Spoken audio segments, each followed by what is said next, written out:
Welcome back to Chat Like a Native. So if you're someone who, you can prepare for a huge presentation for weeks, but the second your work phone rings, your mind just goes completely blank, especially when you have to answer in English. Well, this is the conversation you need to hear. We're going to give you specific, ready-to-use professional phrases that, honestly, they just eliminate that moment of panic. They do. And they make you sound controlled and polished from the very first word. And that panic, it's universal. I mean, everyone feels it, but it's intensified, 10 times over when you're dealing with a second language in a professional context? Absolutely. But the good news here is that confidence on the phone isn't some mystical skill. It's actually a structural one. And we've kind of synthesized the most effective strategies into 3 core steps for you. Right, and we call this system PSD for confident phone communication. Think of it as your panic defense structure. Exactly. And PSD stands for preparation. That's both calming your body and setting up some safety notes. Then S for scripts, which are the ready-made templates you can adapt. Okay. And finally, D for drills. That's the focused practice that moves these scripts from the page right into your muscle memory. If you can master PSD, you master the professional call. Okay, so let's unpack this. We have to start with the obvious question, right? Why do phone calls feel so much scarier than just talking face-to-face? I mean, it's just one person, but it feels like the stakes are so much higher. Yeah, it's a great question. And it really boils down to 2 core communication barriers that just, boom, they get thrown up the moment you go audio only. The moment you lose the visuals. Exactly. The first one is, it's obvious, but I think we really underestimate it. The lack of visual cues. Oh, I feel like I rely on that so much. I mean, when I'm speaking in another language, just seeing a person's expression or even their hand gestures, it tells me if I've been clear or if they're, getting frustrated. Exactly. Your brain relies so heavily on facial expressions, on body language, even lip movements, especially if you're dealing with different accents, to confirm meaning. Right. When you take those away, your brain has to work so much harder. Yeah. It's using more processing power just to decode the sound and guess the intent. And that leads to quicker cognitive exhaustion. And, well, exhaustion equals panic. And when the brain gets tired, that's when the second barrier hits you. Right. The time pressure. Silence becomes terrifying. It absolutely does. I mean, 3 or 4 seconds of silence on a professional call, it feels like an eternity. And that massive feeling of pressure, it forces you to scramble. Yeah. And that's when people start trying to translate what they heard into their first language, mentally formulate an answer, and then translate it back. That lag, that just guarantees you slow down and panic even more. And for someone speaking English not as their first language, we have to acknowledge the specific layers of fear on top of that. It's not just the silence. It's the fear of a thick accent you're not used to. Or the speaker talking incredibly fast. Overlap, incredibly fast. Or a sudden burst of background noise. And this one's huge. The difficulty of switching from, the informal habits of your first language to the required formality of an English work call. You're trying to manage style, formality, language, comprehension, and speed all at the same time. It's a very high-level mental workout. The power of PSD is that it hacks this. If you know how you're going to react, the fear of I won't understand just shifts to a manageable task. It becomes I know how to ask them to repeat. Precisely. So let's jump right into strategy 1. The P for preparation. Before we even touch a single phrase, we have to deal with that physical reaction to the phone ringing, that surge of adrenaline. We need safety before we can even aim for perfection. This is where we use what we call the micro-calm technique. This is a deliberate intervention. When that phone rings, don't rush to answer it. Okay. Just look at the screen, take one slow breath in through the nose and out slowly through the mouth. One deep, slow breath. What's that actually doing, physiologically? It immediately taps into the parasympathetic nervous system. It tells your body that this threat, the ringing phone, is not actually a saber-toothed tiger. Right. It breaks the panic cycle before you even say hello. And we have a simple trick that works wonders. Smile slightly before you answer. Oh, I love that. It automatically relaxes the facial muscles, it warms up your voice, and it makes you sound instantly friendlier and more confident, even if you still feel nervous inside. Smiling before a difficult conversation, it just changes everything. Okay, so once we're calm, we need our safety net on the desk. The simple desk note. And this isn't a script for the whole call, right? It's deliberately small, 3 lines only. 3 lines, that's it. To reduce that cognitive overload, Line 1 is your standard professional greeting. Something reliable like, "Good morning, this is Name, how can I help you?" Okay, and line 2 is your essential phrase to ask the caller to repeat. You need this ready so you don't panic and say something abrupt. People often just say, "What?" It sounds so rude. It does. A good phrase is, "Sorry, I didn't quite catch that. Could you repeat that more slowly, please?" It's polite, it's direct. And the third line is your eject button, your phrase to offer a call back. Yes. That's a very complex issue. Can I call you back in 5 minutes once I've had a moment to check my notes? That phrase is a superpower. It instantly puts you back in control of the pace. And this leads to maybe the most important mental shift of all. The goal of the call. It's not perfect grammar. It's not dazzling vocabulary. No. It's to be polite, understand the main idea, and define the next action. Think about it. Once you know the next action, I need to email John or I need to check the account number and call back, the pressure to solve the entire problem right then and there just vanishes. Yeah. Professionalism is defining that next step. It's not about achieving instant resolution. That reframing is so key.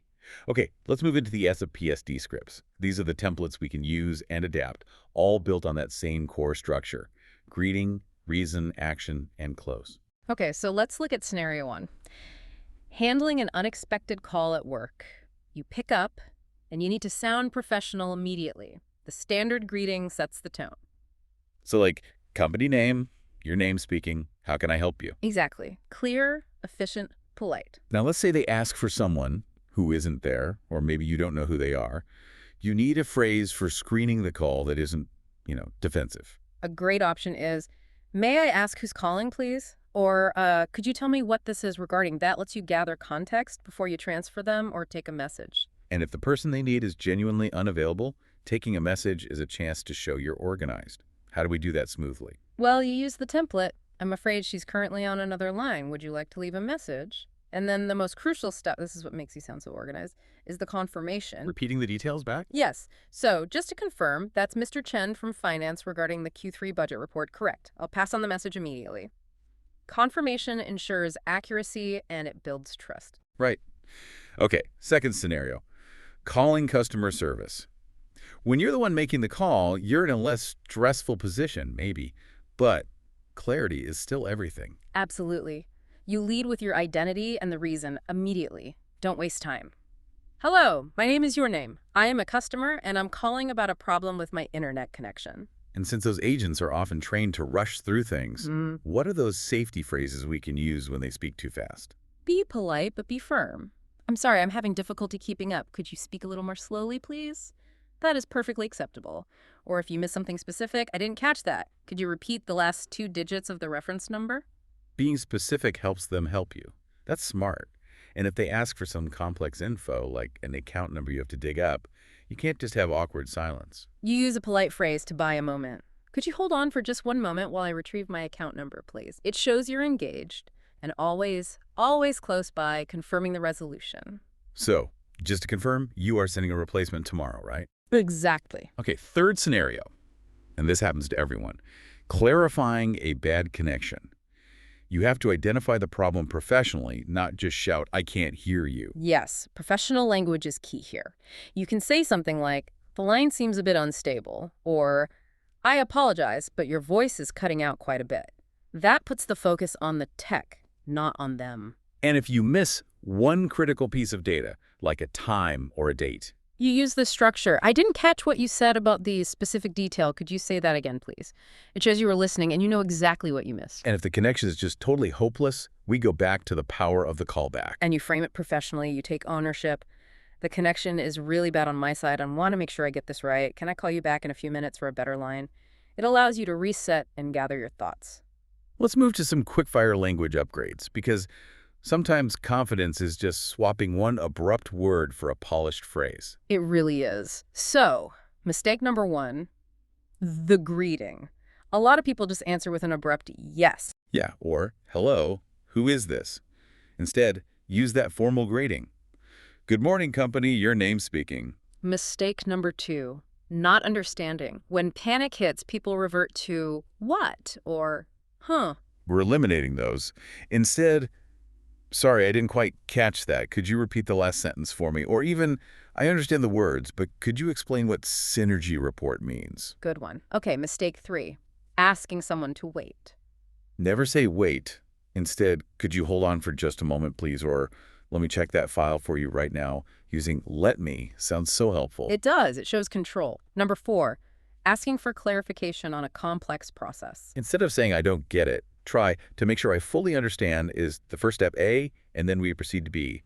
It's confirming language. It makes it look structured, not confused. And mistake number 5, the ending. Don't just hang up with, okay, bye. Right. Close professionally. Thank you so much for your help today. Have a nice afternoon. Goodbye. That little bit of politeness just closes the loop so well. Okay, so that brings us to the D in PSD drills. Scripts are useless if they just stay on paper. This is how you move from being a robotic script reader to a natural speaker.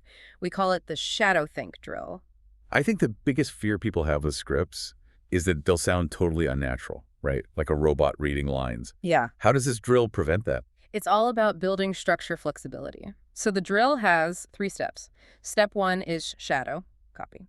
You choose one script, say the work message template, read it out loud a few times, and then, without looking, just repeat the structure. You're shadowing the sounds and the rhythm. Okay, so you get the flow of it, and then step 2 is the most critical for flexibility. Change small details. Yes, you have to systematically swap out small pieces of information. So if the original script mentions a problem with the server, you force yourself to use that exact same template structure, but change it to a problem with the invoice. Ah, so that change forces your brain to see that the template is robust. Exactly. You're teaching your brain. I don't need to memorize 1,000 scripts. I need one structure that handles 1,000 problems. It makes the response automatic under pressure. Can you give us another quick example of that detail change? Sure.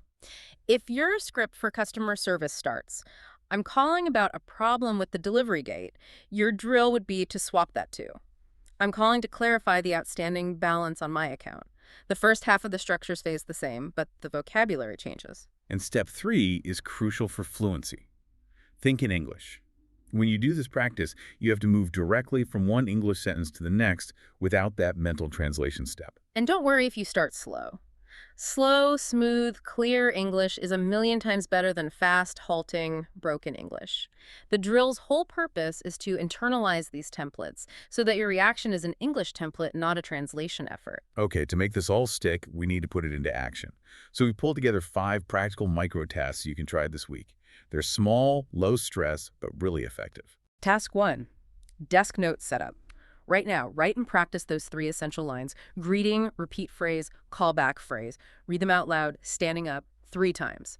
Use the micro-calm breath first. Task 2, role play a work call. Get a friend to help, or just record yourself playing both parts.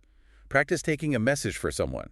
Greeting, asking who's calling, offering help, and then confirming the details. Do it 3 times, changing the reason and the name each time. Task 3, a low-risk customer service call. Use the script structure for a real but low-stress call. You could be confirming a delivery time or checking a store's hours. Pre-write 3 key sentences before you dial. Task 4, bad connection practice. This is all about sounding controlled when you're frustrated. Record yourself saying, I apologize, but the connection is breaking up, and can I call you back from a better line? Then listen back to check your tone. And finally, task 5. Shadow think for 5 minutes daily. Just 5 minutes every day this week. Read one script, close your eyes, repeat it, and then change one detail. That consistent, focused effort is what moves you from conscious thought to automatic response. So what does this all really mean for you? It means phone calls feel scary because, yes, they strip away your visual aids, they inflate the pressure of silence, and they force a rapid style shift in English. But you can immediately regain control. Just implement the 3 steps of PSD preparation and microcalm, the strategic use of scripts, and consistent drills to get flexible. Every time you answer, you are building that muscle memory. Your final, immediate call to action today is simple. Go find the script for the unexpected call at work and practice it for 5 minutes. Just use the shadow think technique. 5 minutes today. And here is the final thought we want to leave you with. The person who answers without panic isn't the person with perfect English. It's the one who has already decided what the next action will be. So stop focusing on perfection during the call and focus only on politely defining the next step, the email, the check, or the callback. That shift in focus will automatically lead to control and confidence.